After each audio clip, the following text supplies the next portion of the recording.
श्रोताओं नमस्कार। समसामयिक विषयों पर आधारित हमारे साप्ताहिक कार्यक्रम बातों बातों में के आज के अंक के साथ मैं विकल्प शुक्ला। श्रोताओं, प्रधानमंत्री नरेंद्र मोदी ने विश्वकर्मा जयंती के अवसर पर बीते 17 सितंबर को नई दिल्ली में पीएम विश्वकर्मा योजना का शुभारंभ किया। इस अवसर पर प्रधानमंत्री ने कहा कि यह योजना उन लाखों कारीगरों और शिल्पकारों के लिए आशा की किरण है जो हाथों और औजारों से काम करते हैं। श्री मोदी ने कहा कि कारीगरों और शिल्पकारों को मान्यता देना समय की जरूरत है और उन्हें हर संभव माध्यम से सहयोग मिलना चाहिए। इस योजना के तहत पारंपरिक कारीगरों और शिल्पकारों को आर्थिक सहायता दी जाएगी। श्रोताओं, यह योजना हमारे कारीगर भाइयों और बहनों के लिए कितनी महत्वपूर्ण है और यह उनके लिए कितनी उपयोगी साबित होगी, इस बारे में बात करने के लिए आज हमारे साथ हैं सूक्ष्म, लघु और मध्यम उद्यम मंत्रालय MSME के अधीन रायपुर कार्यालय के संयुक्त निदेशक श्री राजीव एस नायर। नायर जी, आकाशवाणी समाचार के इस कार्यक्रम में हम आपका हार्दिक स्वागत करते हैं। नमस्कार। नायर साहब, हम सबसे पहले जानना चाहते हैं कि ये जो पीएम विश्वकर्मा योजना है, ये क्या है और इसका उद्देश्य क्या है? हम सभी जानते हैं, हाथ और औजारों से काम करने वाले और परिवार आधारित पारंपरिक व्यवसायों में लगे हुए काफी ऐसे हमारे देश में लोग हैं जी, जो कई प्रकार के काम करते हैं जी। तो उनको सपोर्ट करने के लिए भारत सरकार ने ये स्कीम लाया है, पीएम विश्वकर्मा योजना जी। इसके तहत जो है विभिन्न प्रकार के जो आर्टिसंस है जी, उनको मदद करने के लिए स्कीम्स बनाए हुए हैं। तो उस स्कीम के अंतर्गत में उनको वित्तीय सहायता और ट्रेनिंग, महत्वपूर्ण ट्रेनिंग, इस तरह का स्कीम्स जो है उसके अंदर जोड़ा हुआ है जी। उसको देखते हुए भारत सरकार ने पीएम विश्वकर्मा योजना बनाया हुआ है। इससे मतलब ये फायदा भी हो सकता है कि जो अभी अपने अपने काम कर रहे हैं छोटे स्तर पर, वो हो सकता है कि सरकार की मदद मिलने के बाद ये आर्थिक सहायता बैंक से जो उनको ऋण मिलेगा और फिर ट्रेनिंग भी मिलेगी, उससे वो भविष्य में अच्छे उद्यमी भी बन सकते हैं। बिल्कुल, इसका उद्देश्य यही है जी कि जो इस तरह के कारीगर हैं वो स्वयं अपना प्रोडक्ट बनाएं जी, उसका पैकेजिंग करें जी, प्रोडक्ट को डेवलप करें और उसके बाद वो धीरे धीरे जो अनरजिस्टर्ड जो उद्योग बोलते हैं हम जी, जो जिनका पंजीयन नहीं है जी, वो पंजीयन के स्तर पर आए और उसके बाद वो सूक्ष्म, लघु, मध्यम, बड़े उद्योग इस तरह का बनकर खड़ा हो सके और उनका प्रोडक्ट को इंडियन मार्केट और बाहर के मार्केट में बेचा जा सके। बिल्कुल, मतलब एक बहुत अच्छी गुणवत्ता के प्रोडक्ट बनाए, मतलब वो अच्छे तो बना ही रहे हैं, सरकार उनको और ट्रेनिंग उपलब्ध कराएगी ताकि जो लोगों की मांग है दूसरे क्षेत्रों में भी जिस तरह की मांग है उसके अनुरूप वो बना सके, उन्हें और बेहतर ट्रेनिंग मिलेगी तो उससे उनकी गुणवत्ता भी बढ़ेगी, क्वालिटी बढ़ेगी प्रोडक्ट्स की, और फिर सरकार मार्केटिंग में भी सहायता करेगी। बिल्कुल, वही मैंने आपको कहा कि उनको एक तरफ से तो ट्रेनिंग भी दिया जाएगा जी, ट्रेनिंग देने के बाद में उनको टूल्स दिए जाएंगे जी, लगभग 15,000 का टूल्स मिलेगा उनको जी, और पहले उनको जो है ट्रेनिंग देने के बाद लोन देने का भी प्रावधान है, बहुत ही कम रेट ऑफ इंटरेस्ट पे।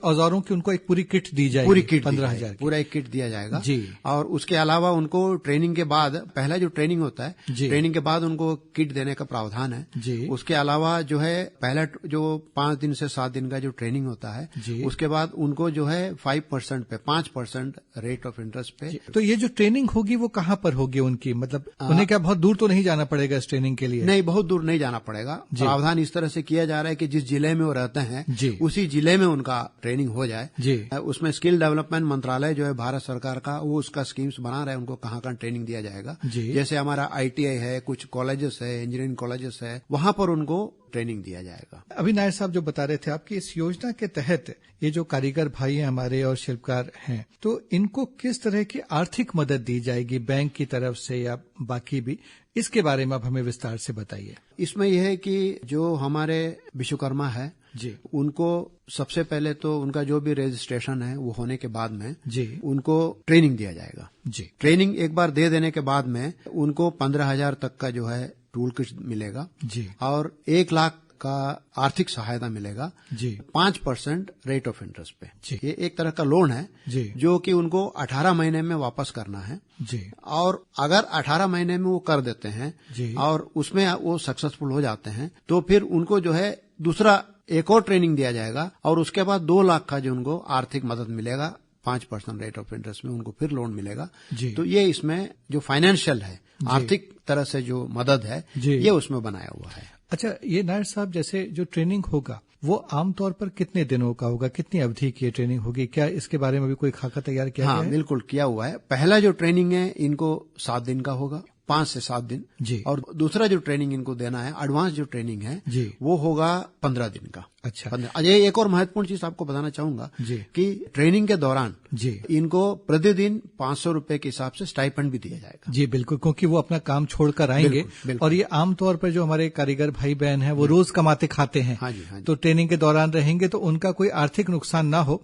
इसका भी सरकार ने ध्यान रखा है। और उनको स्टाइपेंड दिया जाएगा 500 रुपए प्रतिदिन के हिसाब से। अब हम आते हैं इस बारे में कि किन व्यवसायों से जुड़े हुए कारीगर शिल्पकार इस योजना के लिए पात्र होंगे। मतलब इस योजना के जो पीएम विश्वकर्मा योजना है, इसके दायरे में किन किन व्यवसायों को लाया गया है, इसके बारे में भी बताएं। इसमें जो कैटेगरी है जी, जो क्लासिफिकेशन किया, 18 विभिन्न प्रकार के जो कारीगर है जी, उसको भारत सरकार ने पहले चरण में लिया है जी। ये आगे बढ़ भी सकता है। ये मेरा कहना है कि 18 ही रहेगा ऐसा नहीं है, लेकिन अभी जो 18 लिया गया उसके बारे में मैं कहना चाहूंगा। एक है बढ़ाई और दूसरा है नाव निर्माण, जैसे बोट मेकिंग जी, ये सब है। कवच बनाने वाले, आप जानते हैं कि अलग अलग प्रकार के कवच बनते हैं जी। लोहार है जी। हथौड़ा और टूल किट निर्माता है, मतलब जो औजार बनाते हैं या हथौड़े बनाते हैं। और ताला बनाने वाले, और सुनार है जी, और कुम्हार है, मूर्तिकार है, मोची है, राजमिस्त्री हुआ, टोकरी निर्माण जो करते हैं जी, गुड़िया खिलौना टॉयस का देखा होगा आपको, आजकल टॉयस का बहुत बड़ा डिमांड है। बिल्कुल। गुड़िया और खिलौना निर्माता है। माला बनाने वाले जी, मंदिरों में कई जगह में आप देखते हैं माला बनाते हैं, आजकल कई फंक्शन में माला का यूज होता है। माला निर्माता। धोबी है जी, विभिन्न प्रकार के काम करते हैं। धोबी भी आप देखा होगा, कपड़े धोते हैं, उसको प्रेस करते हैं, ड्राई क्लीनिंग करते हैं, तो उस कैटेगरी में धोबी आते हैं। दर्जी और मछली पकड़ने का जो जाल बनाते हैं जी, उनको भी इसमें जोड़ा गया है। इस तरह का 18 व्यवसाय जो है उसको इसमें जोड़ा गया है जी।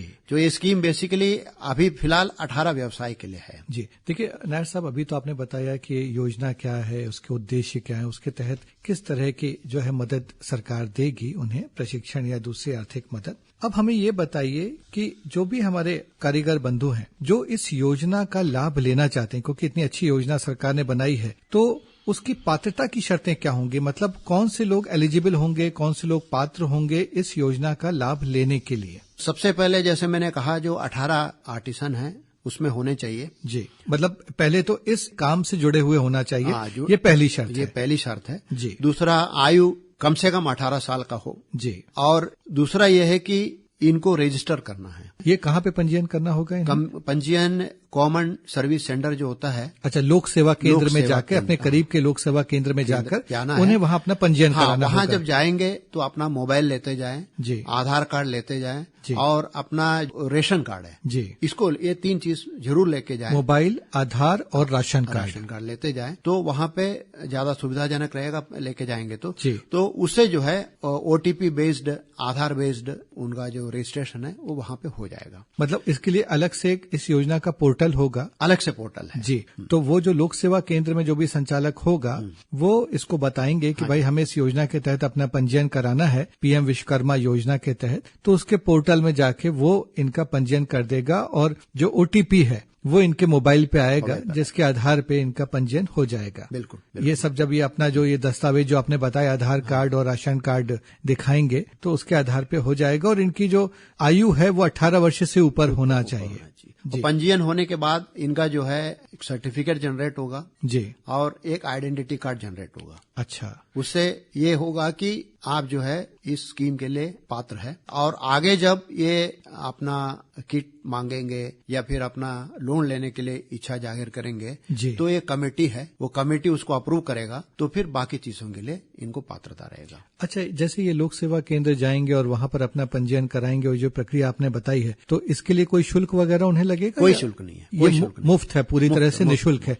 मतलब उन्हें कोई भी पैसे नहीं देने हैं पंजीयन कराने के लिए। बिल्कुल। अब उनका पंजीयन हो गया, उन्हें वो सर्टिफिकेट भी मिल गया कि हाँ भाई आप पंजीकृत हो गए हैं इस योजना के तहत। इसके बाद आगे की जो प्रक्रिया है वो कहाँ किससे संपर्क करेंगे, या कोई विभाग उनसे संपर्क करेगा या इन्हें संपर्क करना होगा, इसके बारे में बताइए। उसका जो कमेटी है, कमेटी इसको अप्रूव करने के बाद में वो इनको इन्फॉर्म करेंगे। अच्छा, कि आप इन चीजों के लिए पात्र है जी, तो फिर आगे बढ़ के फिर उसको ले सकते हैं। अच्छा, एक समिति होगी? समिति है, समिति उसको पास करेंगे, इनका जो रिक्वायरमेंट है जी, उस पर फिर उसमें वो भाग ले सकते तो इनको मोबाइल पे ही सूचना दी जाएगी? मोबाइल पे सूचना दी जाएगी, अलग से पत्र जारी किया जाएगा, हमारे कार्यालय में खबर मिलेगा तो हम उनको कन्वे करेंगे जी, ये उसका प्रक्रिया है। अच्छा, और उसके बाद फिर उनका प्रशिक्षण और दूसरी जो चीजें हैं बिल्कुल वो उनकी शुरू होंगी? उनका प्रशिक्षण, टूल किट मिलना, पहले का 1 लाख मिलना, फिर दोबारा ट्रेनिंग लेना, फिर उनको 2 लाख के लिए एलिजिबल होना, फिर वो प्रक्रिया उसके बाद शुरू हो जाएगा। क्योंकि आप लंबे समय से छत्तीसगढ़ में हैं, कि आप सूक्ष्म लघु उद्यम मंत्रालय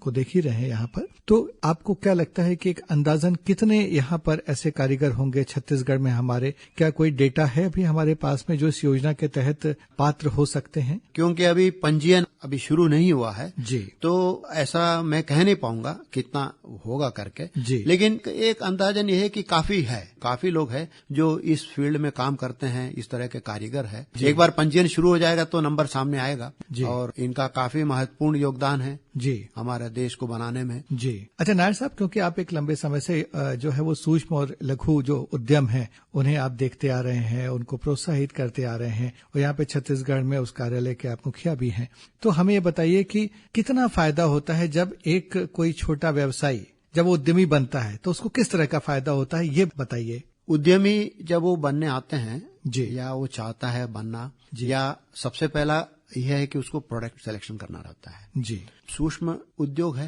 या लघु है या मध्यम जी उद्योग है, जब एक बार आप प्रोजेक्ट सेलेक्ट कर लिए और आपने चुन लिया आपको ये करना है, तो कई बार हमारे कार्यालय में भी आते हैं, हमारे कॉलेज से जो बच्चे निकलते हैं और भी कई लोग जो उद्योग चला रहे हैं उनको कई प्रकार का दिक्कत होता है, वो लोग आते हैं जी, तो हम उनको अलग अलग प्रकार के मदद भी हमारे कार्यालय से प्रदान करते हैं। और एक और महत्वपूर्ण चीज और मैं कहना चाहूंगा, क्योंकि आपने अभी पूछा कि उद्योगों को किस तरह का मदद मिलता है, ये जो आर्टिसंस की बात कर रहे हैं जी, इनको भी और उद्योगों को भी सबसे महत्वपूर्ण चीज है कि आजकल भारत सरकार ने जेम लाया है।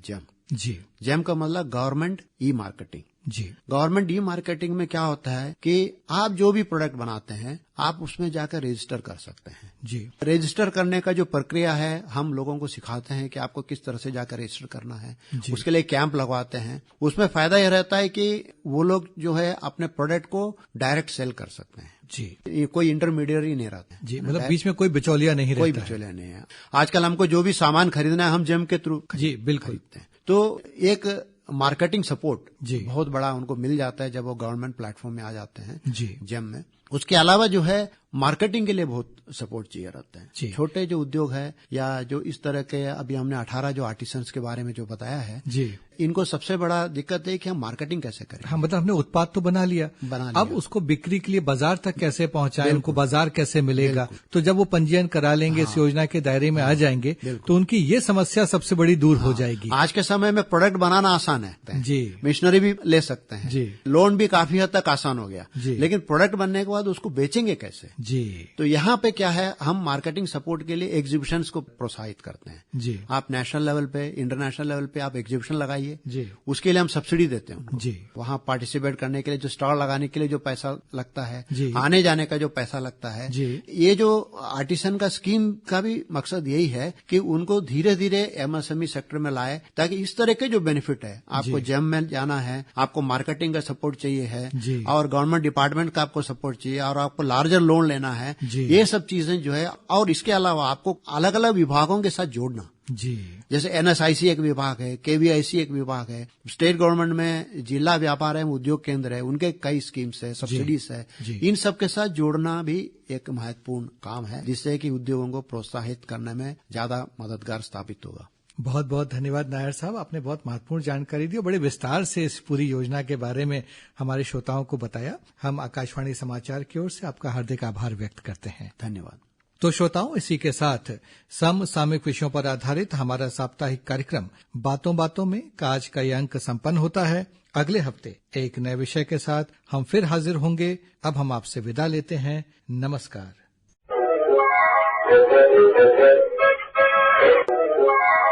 Thank you.